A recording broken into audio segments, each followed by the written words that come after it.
Hello दोस्त, आज फिर हाजिर हैं अपनी अगली क्लास के साथ। आज एनटीपीसी का एक को रिलेटेड एक नया रेलवे का नोटिस आ गया है, जिसमें सीबीटी 2 एग्ज़ाम का डेट आ गया है। तो जो भी सीबीटी 1 क्वालिफाइड है वो अपनी पढ़ाई की गति को और तेज़ कर दे, जिससे कि रिजल्ट होने में कोई दिक्कत न हो। और साथ ही ग्रुप डी वाले जो भी जिनका भी ग्रुप डी का एग्ज़ाम होने वाला है, वो भी अपनी पढ़ाई की गति में एकदम तेज़ी लावे, क्योंकि उनका भी एग्ज़ाम का डेट आ गया है। पिछले क्लास में हम लोग देखे थे राइबोसोम के बारे में। आज उससे एक कदम और आगे बढ़ते हुए आज देखते हैं एंडोप्लाज्मिक रेटिकुलम के बारे में, या अंतःप्रद्रव्य जालिका के बारे में। यह जालिका होती है जो एक ओर यह केंद्रक झिल्ली से और दूसरी ओर कोशिका कला से जुड़ा होता है। एंडोप्लाज्मिक रेटिकुलम, इसकी खोज और नामकरण किया पोर्टर महोदय ने। और एंडोप्लाज्मिक रेटिकुलम का अर्थ ही होता है जीवद्रव्य और एक प्रकार का जाल। एंडोप्लाज्म मीन्स जीवद्रव्य होता है और रेटिकुलम एक प्रकार का जाल होता है। अगला है एंडोप्लाज्मिक रेटिकुलम को सिस्टम ऑफ मेम्ब्रेन भी कहा जाता है। ये वन लाइनर क्वेश्चन है, ये एग्जाम्स में बार बार रिपीट हो रहे हैं। सिस्टम ऑफ मेम्ब्रेन एनटीपीसी में भी पूछा गया है। सिस्टम ऑफ मेम्ब्रेन किसे कहा जाता है? तो एंडोप्लाज्मिक रेटिकुलम को सिस्टम ऑफ मेम्ब्रेन भी कहा जाता है। उसका अगला है एंडोप्लाज्मिक रेटिकुलम का मुख्य काम क्या है? तो वसा और प्रोटीन का संचरण करना, जो कि विभिन्न झिल्ली का निर्माण करते हैं। उसके बाद यह परिपक्व आरबीसी को छोड़कर सभी यूकैरियोटिक कोशिका में पाया जाता है। एंडोप्लाज्मिक रेटिकुलम सभी यूकैरियोटिक कोशिका में पाया जाता है। मांसपेशियों में एंडोप्लाज्मिक रेटिकुलम को सार्कोप्लाज्मिक रेटिकुलम भी कहा जाता है, जिसमें मांसपेशी का बात हो रहा है तो इसमें कैल्शियम की अधिकता होती है। मतलब मांसपेशियों में जो एंडोप्लाज्मिक रेटिकुलम होता है उसको सार्कोप्लाज्मिक रेटिकुलम के नाम से जाना जाता है, और इस मांसपेशी में है तो इसमें कैल्शियम की अधिकता होती है। उसके बाद हम लोग देखेंगे आरबीसी के बारे में। आरबीसी मतलब रेड ब्लड कर्पसेल्स या लाल रक्तकण। इसका अन्य नाम है एरिथ्रोसाइट। इसी तरह आरबीसी को एरिथ्रोसाइट कहते हैं तो डब्ल्यूबीसी को ल्यूकोसाइट बोलते हैं।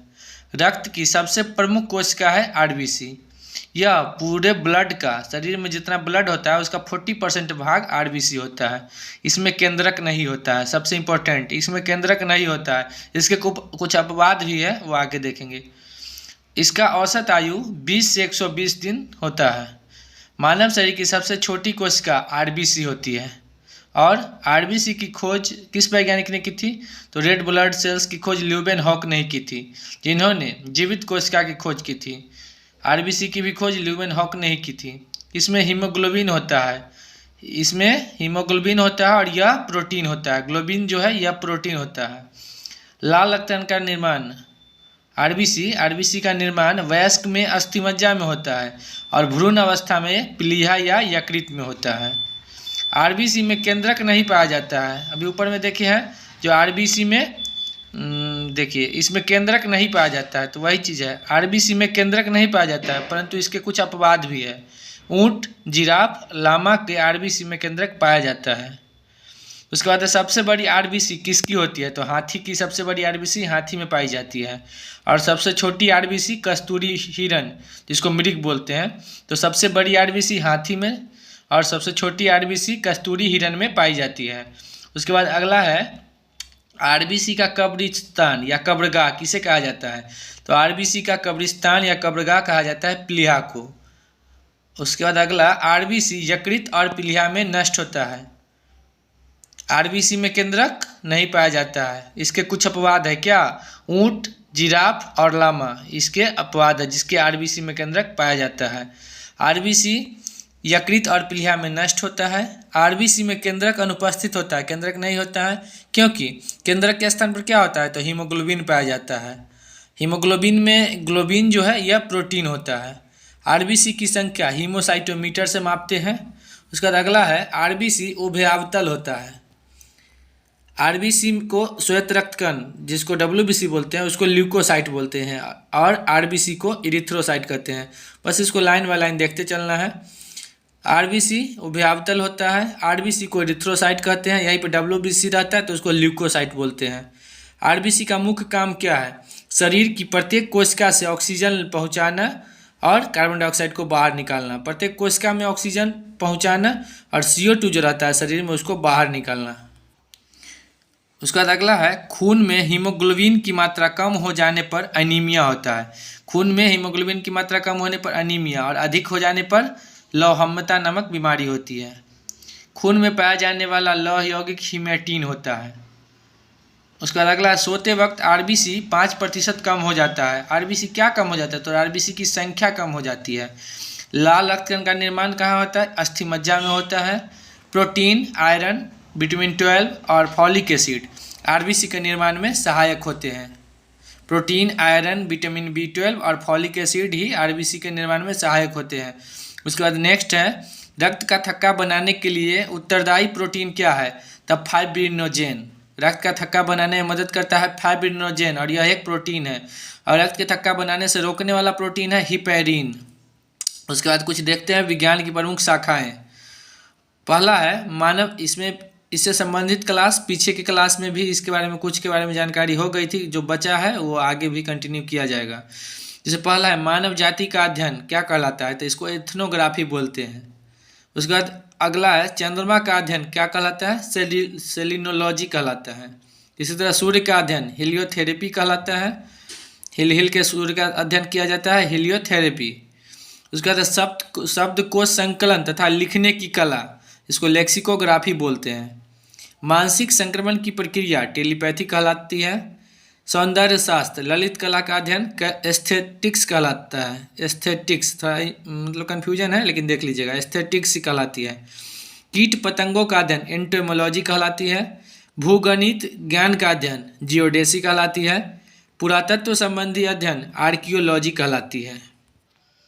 कुछ और इम्पोर्टेंट नोट्स को देख लेते हैं। जैसे लाल रक्तकण RBC को एरिथ्रोसाइट बोलते हैं। WBC श्वेत रक्तकण व्हाइट ब्लड सेल्स को ल्यूकोसाइट बोलते हैं।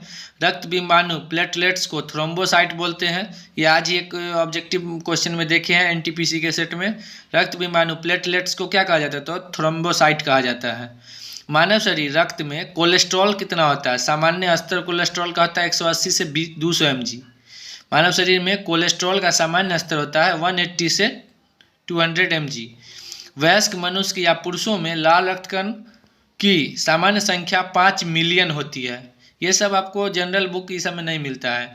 वयस्क मनुष्य या पुरुष में लाल रक्तकण की सामान्य संख्या 5 मिलियन होती है। उसके बाद अगला है सर्वदाता रक्त समूह किसे कहा जाता है? तो सर्वदाता रक्त समूह O निगेटिव को कहा जाता है और सर्वग्राही रक्त समूह AB पॉजिटिव को कहा जाता है। अगला है किस संघ के जंतुओं को जीव द्रव्य के स्तर पर गठित जंतु कहा जाता है? ये आज अभी शाम में ही एक सेट में देखे हैं। किस संघ के जंतुओं को जीव द्रव्य के स्तर पर गठित जंतु कहा जाता है? तो प्रोटोजोआ को जीव द्रव्य के स्तर पर गठित जंतु कहा जाता है। उसके बाद अगला है प्राकृतिक चयन नेचुरल सिलेक्शन का सिद्धांत किसने दिया? तो चार्ल्स डार्विन महोदय ने दिया था। मेढक किस वर्ग में आता है? तो यह एम्फीबिया वर्ग में आता है। और मेढक के हृदय में 3 भाग होते हैं। मनुष्य के हृदय में 4 भाग होते हैं। मेढक के हृदय में 3 भाग होते हैं। मछली के हृदय में 2 भाग होते हैं। उसके बाद अगला है आधुनिक मानव को जंतुओं को प्राइमेट्स कहा जाता है। आधुनिक मानव के जंतुओं को प्राइमेट्स कहा जाता है। ये सेट का एक क्वेश्चन है, कहीं पे मिला आज दिन में ही। आधुनिक मानव को जंतुओं का प्राइमेट्स कहा जाता है। उसके बाद अगला व्हेल में श्वसन फेफड़ों के द्वारा होता है। मछली में श्वसन गिल्स गलफड़ा के द्वारा होता है, लेकिन व्हेल में श्वसन फेफड़ों के द्वारा होता है। उसके बाद अगला है पुनर्उत्पादन की क्षमता उपकला ऊतकों में सर्वाधिक होती है। उसके बाद नेक्स्ट है संकुचनशील ऊतक को पेशी ऊतक कहा जाता है। तंत्रिका ऊतक को चेतना ऊतक कहा जाता है। भोजन में उपस्थित शर्करा को माल्टोज में बदलता है टाइलिन। लार में क्या पाया जाता है? टाइलिन। मनुष्य के मुख में 3 जोड़ी 6 लार ग्रंथियां होती है। लार में किसका स्राव होता है? टाइलिन का ही स्राव होता है। ये पिछली क्लास में हम लोग देख चुके हैं। तो CBT 2 और ग्रुप डी वाले जो NTPC CBT 2 देने के लिए एकदम रेडी है, और ग्रुप डी वाले वो एकदम खूब पढ़े। जब तक एग्ज़ाम का डेट आ ही गया है तो उसको देखते हुए खूब पढ़े। इस साल 2022 हर हाल में जॉब ले लेना है, बस यही सोच के फुल मेहनत करें, जॉब ज़रूर होगा। चैनल अच्छा लगे तो लाइक सब्सक्राइब और शेयर ज़रूर करें, और शेयर ज़रूर करें। Thank you.